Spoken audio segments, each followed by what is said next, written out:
이번 시간에는 106페이지 서브노트부터 보겠습니다. 그래서 객관식 체계는 기출 내역은 이 정도입니다. 많이 나올 때는 4문제, 적게 나와도 최근에는 3문제 정도 나오고 계십니다. 3-4문제. 그래서 오전 강의 때도 얘기했지만은 우리 정오표하고 필수 문제 리스트가 다 사이트에 올라가 있을 거예요. 아니면 강의에도 올라가 있을 것이고, 그래서 필수 문제 리스트는 당연히 우리가 푸는 것보다 더 훨씬 더 압축되어 있겠죠. 예, 보겠습니다. 빠른 내용 정리. 내용 정리는 최대한 빠르게 하겠죠. 취득원가입니다. 여기에서 박스부터 보시면은 유통업하고 이제 제조업 나눠서 본다면은 유통업 쪽에서는 매입가, 상품 구입가고 취득부대 비용 다 더하는 거지. 관세, 기타 등등등 비용 다 더하고. 그 다음에 그 3인방, 매입, 할인 등등의 3인방 뜻은 모르더라도 차감이다라는 것은 너무나 기본적인 것이고, 그 다음 수량 리베이트에서 물건 많이 사서 깎아주는 거, 당연히 돈 돌려받는 거니까 빼야 되겠죠. 그 다음에 이런 거는 이제 매입원가, 상품가에서 제외다. 우리 특히 이제 관세사분들은 부가가치세, 대급금 이런 거 별도로 자산 처리한다는 거 아실 것이고, 다 환급 받는 거잖아요. 그것도 다 환급 받는 거고. 그러니까 상품은 원래 100 주고 사는 건데 부가세 포함해서 110 주고 샀다. 10은 이제 부가가치세, 대급금 이렇게 해서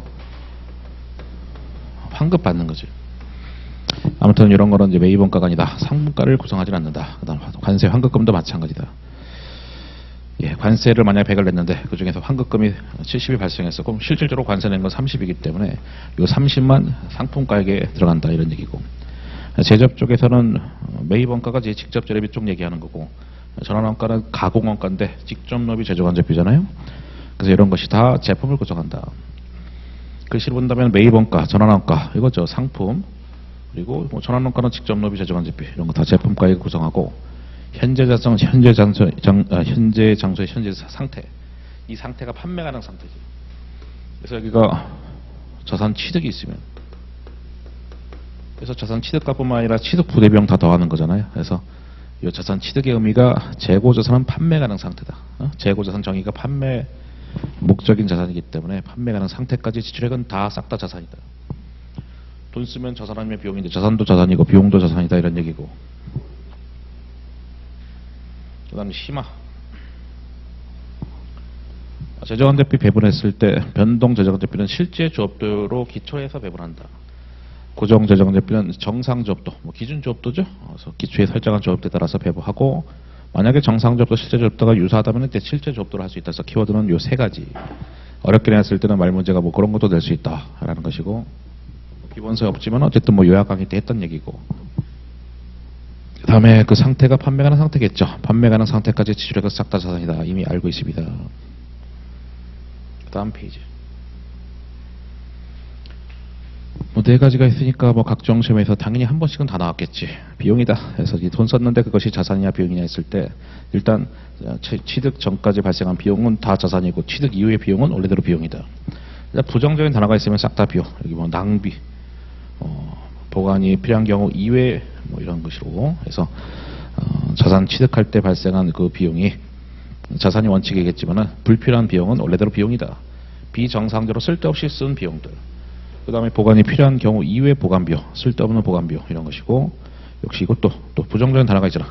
기여하지 않는 그 상태가 판매 가능 상태, 취득을 의미하는데 취득과 무관한 그런 비용들. 4번 대놓고 판매배 관리비니까 비용이다. 그래서 각종 시험에서 한 번씩은 다 나왔죠. 용역적은 용역적은 서비스업은 중요하지 않다. 그 다음에 5번 생물자산 쪽에선 키워드가 순공정가치인데, 어차피 우리가 24장 가서 다시 배우잖아요. 수확물의 취득원가는 원가가 아니라 순공정가치로 한다. 24장 가면 다시 배울 거고.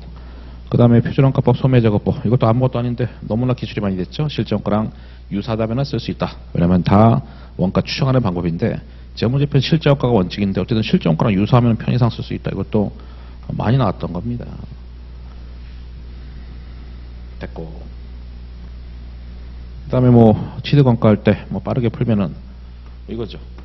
기초 하고 단기 매입은 항상 순 매입이죠. 여기가 포인트고, 매출원가 기마재고인데, 그래서 기마재고 줘줬으니까 여기다 집어넣고 기초원가 집어넣으면 되겠고, 역시 우리 주인공은 매입. 이것만 잘 정리하면 매출원가 나오겠지. 여기랑 여기를 합계 같다. 그래서 여기다가 첨삭을 한다면 매입액에다가 뭐 이런 비용들이 있으면 다 취득 부대비용 더한다는 거지. 보험료인데 만약에 그냥 보험료 나왔어. 취득 전에 발생한 보험료로 놓고 자산 처리하시면 되겠고, 만약에 취득 이후의 보험료면 자산 보유 중의 보험료 이렇게 써있기 때문에 그때는 이제 비용이 되겠지. 그래서 이제 문제 푸는 관행인데 아무 말 없이 딸랑 비용 나오면은 그냥 취득 전에 발생한 비용에서 취득 부대비용 자산, 그 다음 그 3인방 차감하는 거 있죠. 그 다음에 관세에서 환급금 뺀 순수한 관세는 2만 원이기 때문에 이렇게 하시면 되겠고, 취득 부대비용, 또 대표적인 매입 운임비, 판매 운임비는 뭐 판관비니까 뭐 들어갈 자리가 없고 매출도 들어갈 자리가 없지. 매입 리베이트는 뭐 매입할 때 차감한다. 그래서 이렇게 해서 파란색을 다 덕지덕지 조정하면 그것이 매입이고 나머지가 매출원가 이렇게 겠죠. 넘어가겠습니다. 이런 문제 1번입니다. 틀린 것을 골라봐라.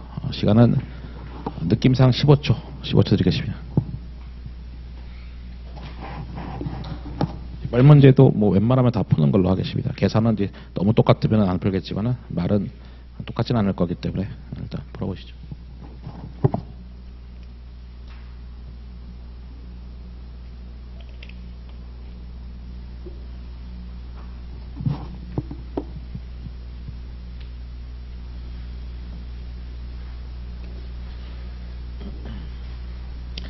예, 1번의 정답은 2번입니다.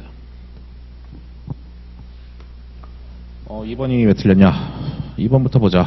단위 원가 결정 방법 적용은 동일한 용도나 성격을 지닌 제도에서는 동일하게 적용한다. 그리고 일단 여기는 맞지. 그러니까 동일한 항목은 동일한 방법 적용하는 것이다. 맞잖아요. 근데 D가 틀렸다 이거지. 지역별로 분포된 사업장이나 과세 방법이 다른 사업장 간에 동일한 재고라 했을 때 다른 방법 안 되는 거죠. 그러니까 지역별 위치가 다르다 또는 과세 방법이 다르다라고 하더라도 동일한 재고는 동일한 방법 적용하는 거기 때문에 그래서 D가 틀렸다.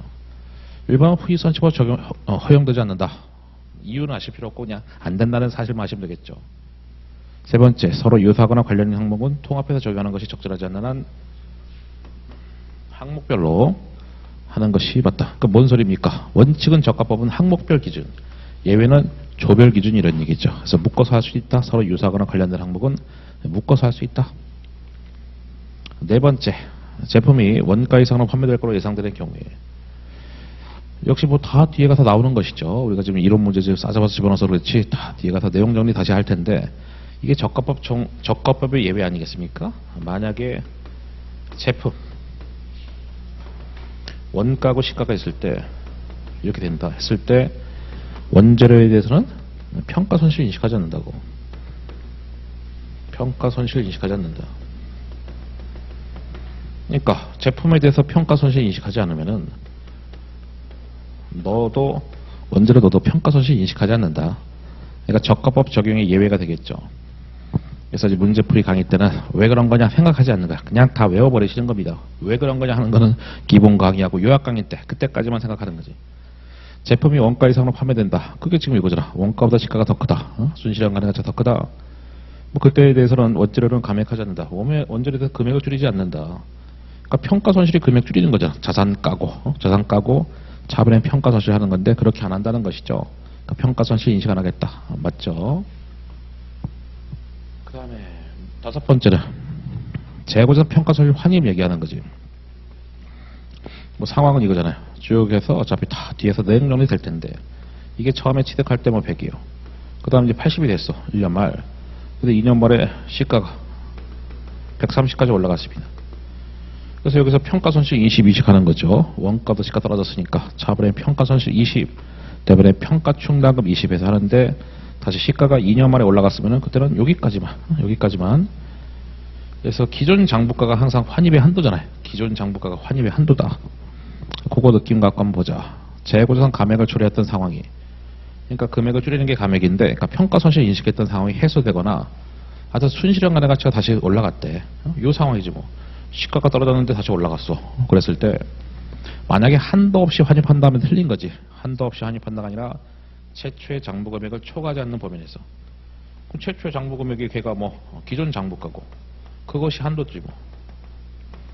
걔가 기존 장부가고 걔가 한도다 이거는. 그러니까 여기 있는 100이 한도가 돼서 20만큼은 환입시킨다 이겁니다. 말이 더 어렵죠. 하지만 뒤에 다 이제 볼 문장들이 있고 넘어가겠습니다. 2번. 말 문제는 웬만하면 다 할 거예요. 맞는 거 골라봐라. 이것도 느낌상 한 15초.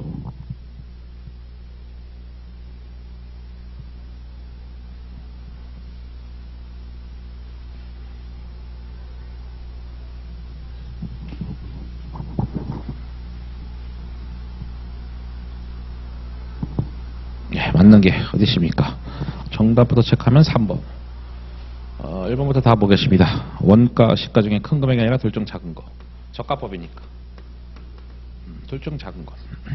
평가 손실은 기타 합부가 손익이 아니라 뭐 단기 손익이지 뭐. 왜냐면 걔는 비용이니까. 비용해도 맞고 단기 손익에도 맞는 거죠. 어차피 단기 손익은 수익 비용을 한꺼번에 말했을 때 단기 손익이니까. 세 번째. 표준원가법은 측정 결과 실제원가나 유사한 경우에 편의상 사용할 수 있다. 아까 소매제고법도 그렇고 표준원가법도 그렇고 재고산 측정, 추정하는 방법인데 실제원가는 유사하면 쓸 수 있다. 은근히 많이 나왔다 했었죠. 3번 맞고. 수확물, 원가가 아니라 순공정가치. 순공정가치가 키워드라고 했는데 우리 24장이 생물자산 쪽에서 배우는 것이죠. 아까도 살짝 봤던 거고. 또 뒤에서 볼 문장들 다 섞어서 나왔죠. 개별법이 적용되지 않는 경우에. 그러니까 원칙은 개별법이죠. 왜 틀렸습니까? 후이선칙법 때문에 틀린 것이지. 개별법이 원칙이고 그거 힘들면 선의선칙법 평균법 중에 하나 써라 해서 후이선칙법 때문에 틀렸다. 3번 문제 가겠습니다. 옳지 않은 거 골라봐라. 풀어보시죠.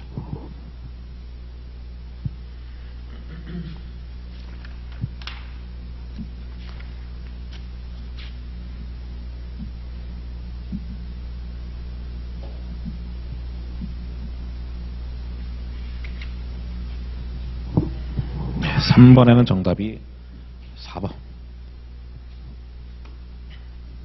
책이 뭐 난이도별로 돼 있고 그 다음에 이제 기출 순서대로 돼 있습니다. 그래서 쭉 보면은 확실히 최근 문제들이 조금 더 어려워요. 이제 추세가 그렇습니다. 옳지 않은 거, 후이선칙법 인정하고 있지 않다. 뭐 그런 사실만 아시면 되겠고, 순공정가치, 뭐 아까도 봤던 거고, 그 다음에 이것도 봤었잖아요. 원재료 가격이 하락하여. 이거 하락하고죠. 오타가 아니라 기준서가 아주 그 한국말을 잘못 번역한 거죠. 하락하고. 오타가 아니라 기준서가 그렇게 돼 있습니다. 원가가 시가를 초과할 거로 예상된다면 감액한다. 그럼 뭔 소리입니까? 원재료. 원가가 있고 이제 시가가 있는데 얘가 더 크다. 가격이 하락했다는 얘기죠. 팔았을 때 가치가 더 떨어졌어. 그리고 제품은 원가가 있고 이제 시가가 있는데 원가가 시가를 초과할 거로 예상된다. 그러니까 제품에 대해서 평가 손실 인식하고 너도 이 상황이라면 당연히 뭐 평가 손실 뭐 인식한다. 뭐 이런 얘기죠. 그 저가법 평가 이건 원칙적인 상황인 거죠. 어쨌든 저가법 평가 아까 예외적인 문장을 봤었는데 이거 원칙적인 것이죠. 그때는 원재료를 시가로 까는 거지. 원재료 100인데 시가가 뭐 80이야. 그럼 재고자산 평가 충당금 20하고 차번에 평가 손실 20하고 원래대로 저가법 적용해라 이거죠. 그래서 오타가 아니라 기준서를 번역을 그지같이 잘못했습니다. 실제로 우리가 기준서를 이제 영어로 돼 있는 것을 갖다가 한국말로 번역하잖아요. 나중에 미안하다 해가지고 다시 한번 재번역할 때가 은근히 많아요. 오타다 하면서 이것도 바꿔야 되는데 이 새끼들이 아직도 안 바꾸고 있어. 또 굉장히 많아요. 생각보다 굉장히 많습니다. 그러니까 사람이 하는 일이니까. 사람이 하는 일이니까. 아무튼 의미는 그거다. 그럼 걔도 맞고. 시가 상승으로 평가 손실 환입은 수익이다. 아니죠. 우리가 재고자산 평가 손실이 비용이야. 얘는 비용에서 차감. 비용에서 차감. 차변의 재고자산 평가 손실 비용, 대변의 재고자산 평가 충당금에서 자산 차감이고, 걔를 환입할 때는 차변의 재고자산 평가 충당금하고 대변의 재고자산 평가 손실하고 환입인데 다 짝꿍을 이루고 있지. 너의 짝꿍 평가 손실이 비용이냐? 그럼 너는 비용에서 차감.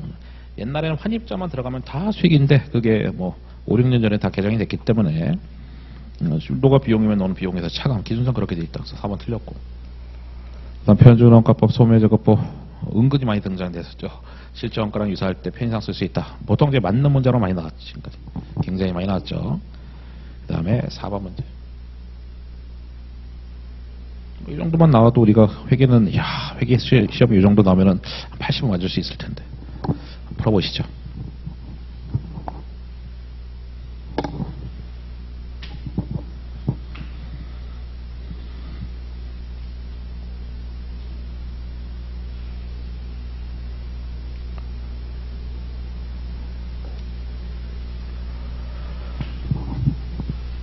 정답 몇 번입니까?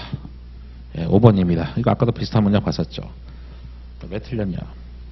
동일한 재고라면은 동일한 재고 적용해야 된다고, 동일한 방법 적용해야 된다고. 지역별 위치나 과세형 그렇더라도 우리는 동일한 방법 적용해야 된다. 동일한 방법. 아까도 봤었던 문제. 둘 중 작은 거 작가법이니까. 두 번째 취득원가 아까 봤었죠. 매입원가, 전환원가, 그러니까 상품, 제품, 그리고 현재 상태 발생하는 모든 비용 다 포함한다. 취득 부대 비용 다 더한다. 비정상적으로 낭비된 부분, 부정전 단어들, 자산이 안 된다, 비용이다. 역시 뒤에 가서 또 문장으로 보겠지만 소매제고법은 이랬을 때 유통업에서 다른 방법 쓸 수가 어려울 때 쓴다. 소매업에서 쓰는 재고자산 추정하는 방법이잖아요. 쭉 해가지고 뭐 원가, 매가 해가지고 막 계산 이상하게 하는 거, 원가를 계산하고 하는 거 있죠. 유통업에서 쓰는 방법이다. 재고 항목이 너무 많기 때문에.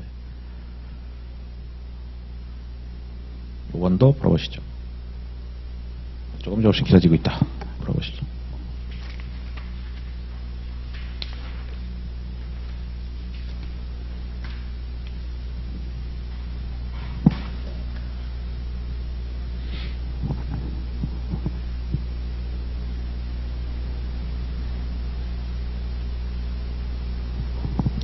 정답은 금방 나왔습니다. 1번입니다. 실제 시험장에서 1번이 나오면 괜히 또 뭐 다른 것도 보고 싶을 텐데 그냥 자신을 믿고 찍고 넘어가셔야 됩니다. 시간이 되게 부족해. 시간 거기 가면은 한 30개 풀면 아유 잘했네. 25개면은 아유 뭐 평균은 됐네. 35개 초고수지. 초고수입니다. 이거 그러니까 뭐 5개에서 뭐 한 10개는 그냥 제끼고 오는 거거든요. 회계는. 그러니까 이렇게 딱 답이 나왔으면은 찍고 가는 거지. 정신이 없습니다. 그러니까 말문제부터 쭉 풀고 그다음 계산 중에 만만한 거 좀 풀고 그다음 조금 길어 보이는 거 조금 풀고 그러다 보면 이제 종 치는 거예요.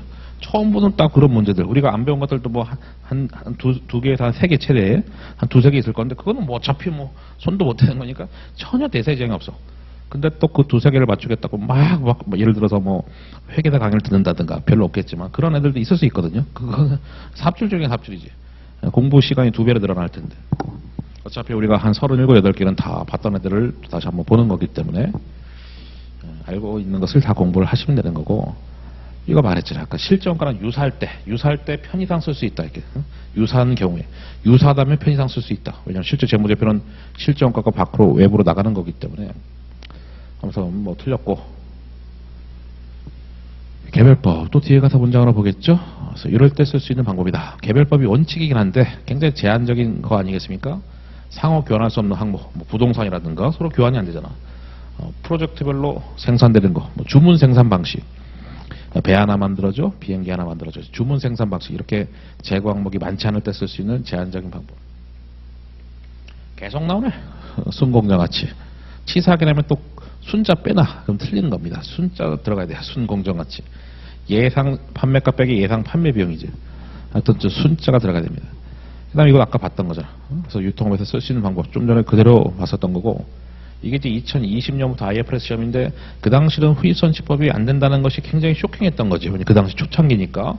그 당시는 뭐 이유까지 알아야 됐지만 지금은 시간이 뭐 10몇 년 지났는데 이유는 전혀 아실 필요 없어. 그냥 안 된다. 안 된다는 사실만 아시면 돼. 뭐 실제 물량은가 반대다 등등등 있는데 지금은 이슈가 아닙니다. 다 이제 항상 그 당시 이슈를 갖고 내는 것들이 많다 보니까 이유는 지금 아실 필요 없다. 기본 강의 때도 그렇게 얘기해서 안 된다는 사실만 아시면 돼. 6번 또 풀어보시죠. 예, 나름 최근 문제대.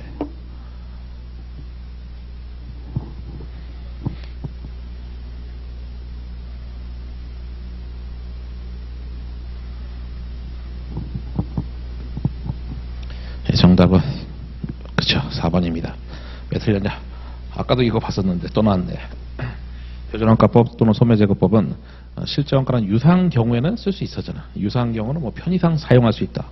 그러니까 조금씩 다르게 해가지고 치사하게 내고 있는데 1번은 뭐 저가법 둘 중 작은 거 맞다. 우리 낮은 요걸 잘 보시면 되겠고, 그리고 현재 전조, 현재 상태 이것도 벌써 한 3번 정도 봤었죠. 비정상적으로 낭비된 거, 부정적인 단어들, 취득원가 안 낸다, 비용이다. 이것도 봤던 애들이고, 매입 할인, 리베이트 등등 항목, 매입과 차감이다. 다 봤죠? 오케이.